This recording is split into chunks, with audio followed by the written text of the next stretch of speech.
Gold trusted gold buyers తాకట్టులో ఉన్న బంగారాన్ని విడిపించి ఈ రోజు ఉన్న మార్కెట్ ధరకే కొనబడును. మరిన్ని వివరాలకు సంప్రదించండి 7771077720. దాశరథి గారి శత జయంతి సంవత్సరం 100 సంవత్సరాలు నిండినై దాశరథి గారు వారి యొక్క పుణ్య జన్మనెత్తి మరి వారు మన తెలంగాణ స్వతంత్రం కోసం పోరాటం చేసినటువంటి వ్యక్తి. నిజాం రాష్ట్రంలో జరుగుతున్నటువంటి అకృత్యాలను ఎండగడుతూ అనేకమైనటువంటి పోరాట విధానాలను ఎంచుకొని పోరాటం చేసినటువంటి మహనీయుడు. ఆయన కళాన్ని జుల్పించి ప్రజలందరినీ కూడా ఆ కాలంలో జాగృతం చేసినటువంటి వ్యక్తి. మరి ఈ కిల్లా రామాలయంలో ఇప్పటి వరకు అన్న చెప్పినట్టుగా మరి ఆనాడు నిజాంకి వ్యతిరేకంగా పనిచేసినటువంటి స్వతంత్ర ఉద్యమ యోధులందరినీ కూడా ఇక్కడ బంధించి పెట్టినటువంటి అంశం మనందరికీ తెలిసిందే. దాశరథి గారిని, వట్టుకోట ఆళ్వార్ స్వామి గారిని ఇద్దరిని కూడా ఒకే బ్యారాక్లో పెడితే మరి అన్న చెప్పినట్టుగా ఆజాన్ బహుడైనటువంటి వట్టికోట భుజాల మీద ఎక్కి దాశరథి గారు నా తెలంగాణ కోటి రతనాల వీణ రాసింది మన నిజామాబాద్ గడ్డ అని మనందరం కూడా గర్వంగా అనేక సార్లు చెప్తున్నటువంటి సందర్భం. మరి ఆ సీన్ మొత్తం రీక్రియేట్ చేయాలి. ఈ కిల్లా రామాలయం జైల్లో దాశరథి గారి ప్రతిమను, వట్టికోట ఆళ్వార్ స్వామి గారి ప్రతిమను అట్లనే గోడ మీద నా తెలంగాణ కోటి రత్నాల వీణ రాసి మరి ఆనాడు నిజాం సైనికులుగా కూడా వేషధారణ ఉన్నటువంటి వాళ్ళన్నీ కూడా రెడీ చేయించి పెట్టడం జరిగింది.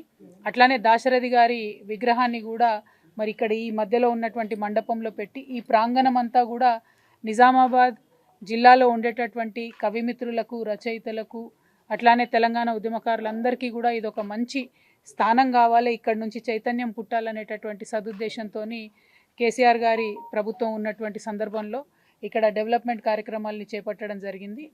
ఇక్కడ శత జయంతి సంవత్సరం వచ్చింది.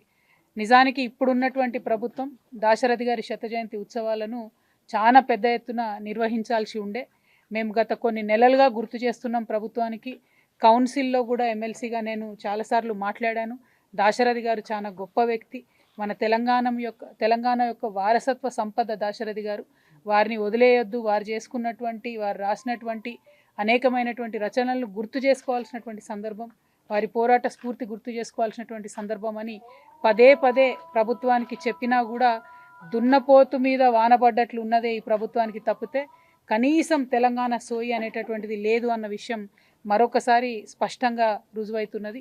నిన్నగాక మొన్న బిరుదరాజు రామరాజు గారిది కూడా శత జయంతి సంవత్సరం జరిగింది. దాన్ని కూడా ఈ ప్రభుత్వం పట్టించుకోలేదు. ఇప్పుడు దాశరథి గారి శత జయంతి సంవత్సరం జరుగుతుంది. మరి అనేక సార్లు గుర్తు చేసినా కూడా పట్టించుకుంటలేదు. మా జిల్లాకు, మన నిజామాబాద్ జిల్లాకు బాగా అవినాభావమైనటువంటి సంబంధం దాశరథి గారికి ఉంది కాబట్టి మా గుండె కొట్టుకుంటుంది. మేము పదే పదే రిక్వెస్ట్ చేస్తున్నాం. జిల్లా కలెక్టర్ గారికి కూడా మళ్ళొకసారి రిక్వెస్ట్ చేస్తున్నాం. జూలై 22వ తారీఖు నాడు దాశరథి గారి జయంతి ఉత్సవాలు ఉంటాయి. కనీసం ఆ రోజన్నా లేకపోతే ఈ నెల, వచ్చే నెల అన్నా కవిమిత్రుల్ని పిలిచి సన్మానం చేస్తారా, లేకపోతే దాశరథి గారి స్పిరిట్ ప్రతిబింబించే విధంగా కార్యక్రమాలు ఎట్లా రూపకల్పన చేస్తారన్నటువంటిది జిల్లా కలెక్టర్ గారు కూడా చాలా సీరియస్గా తీసుకోవాల్సిందిగా ఈ సందర్భంగా మేము విజ్ఞప్తి చేస్తూ ఉన్నాం. మేము ప్రభుత్వాన్ని డిమాండ్ చేస్తూ ఉన్నాం. దాశరథి గారు మన తెలంగాణ మట్టిలో పుట్టినటువంటి మాణిక్యం. ఆయన అనేకమైనటువంటి సినిమా పాటలు కూడా రాసిండ్రు. స్వతంత్ర ఉద్యమంలో కూడా పాల్గొన్నారు. అనేక రకమైనటువంటి కవితా రూపాలను, నవలలను, నవలికలను ఆయన యొక్క ప్రతిభ అన్నది ఇంత అంత అని చెప్పలేనటువంటిది. అవన్నిటినీ కూడా ఇప్పటి తరానికి పరిచయం చేయాల్సినటువంటి బాధ్యత మాత్రం ప్రభుత్వం మీద ఉంటుంది. కానీ ఆ బాధ్యతని ఇవాళ ప్రభుత్వం విస్మరించడం, ఇప్పుడున్నటువంటి కాంగ్రెస్ పార్టీ తెలంగాణ సోయి లేకుండా, తెలంగాణ వాసనంటూ లేకుండా పరిపాలన చేయడం నిజంగా కూడా మన దురదృష్టం. మేము వేచి చూస్తాం. జూలై మొదటి వారం వరకు కూడా ప్రభుత్వం నుంచి ప్రకటన వస్తుందేమో వేచి చూస్తాం.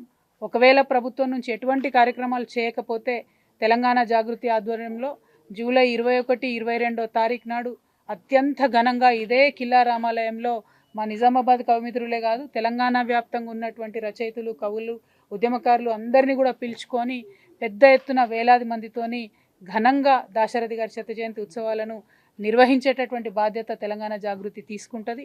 కానీ నిజంగా కూడా కోరుకుంటున్న ఒక తెలంగాణ బిడ్డగా ప్రభుత్వం స్పందించాలి. శంఖంలో పోస్తేనే తీర్థమవుతుంది, ప్రభుత్వం గౌరవిస్తేనే బాగుంటుంది. శత జయంతి సంవత్సరం దాశరథి గారిని విస్మరించి చరిత్రహీనులుగా మిగలవద్దని చెప్పి నేను ఈ ప్రభుత్వానికి హెచ్చరిక చేస్తూ ఉన్నాను. మరి వారు ఆ పని చేయకపోతే మాత్రం ఇదే నిజామాబాద్లో ఇదే కిల్లా రామాలయంలో అంగరంగ వైభవంగా దాశరథి గారి జయంతిని మరి మేమందరం కూడా కలిసి నిర్వహించుకుంటాం. దానిలో ప్రధాన పాత్ర తెలంగాణ జాగృతి పోషిస్తుందని ఈ సందర్భంగా నేను తెలియజేస్తా ఉన్నాను. ఇండియా పాకిస్తాన్ తాజా అప్డేట్స్ కోసం డౌన్లోడ్ చేసుకోండి RTV లైవ్ యాప్.